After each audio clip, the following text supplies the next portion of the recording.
సామెతల గ్రంథము 18వ అధ్యాయము 10వ వచనము. యెహోవా నామము బలమైన దుర్గము, నీతిమంతుడు అందులోనికి పరిగెత్తి సురక్షితముగా నుండును.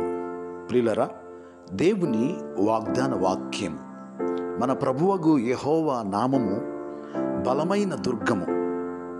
అన్ని నామముల కన్నా పైనామము ఆయన నామము.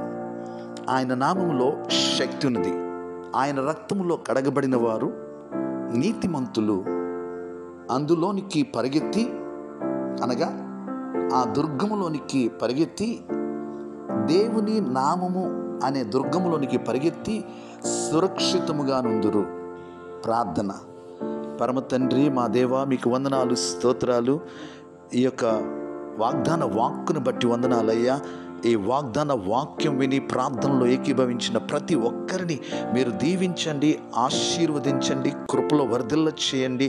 వారి ప్రతి అవసరతను తీర్చమని అడుగుచున్నాము అయ్యా. నిజంగా ప్రభువా, మీ యొక్క నామము బలమైన దుర్గమని మేము నమ్ముచు ఉన్నాము నాయన.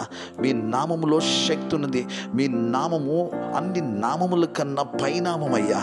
మేము నమ్ముచు ఉన్నాము తండ్రి. సహాయం చేయండి, కృప చూపించండి, కనికరించండి ప్రభువా. మీరు సురక్షతను అనుగ్రహించే దేవుడవు, క్షేమమును అనుగ్రహించే దేవుడవు. మా ప్రియులైన ప్రతి ఒక్కరికి కూడా మీరు క్షేమమును అనుగ్రహించమని, మీకే వందనాలు, స్తోత్రాలు. ఈ దినమంతా మీ సన్నిధి తోడుగా ఉంచమని యేసయ్య నామములో ప్రార్థించి స్తుతించి అడిగి వేడుకొనుచున్నాం పరమ తండ్రి. ఆమేన్.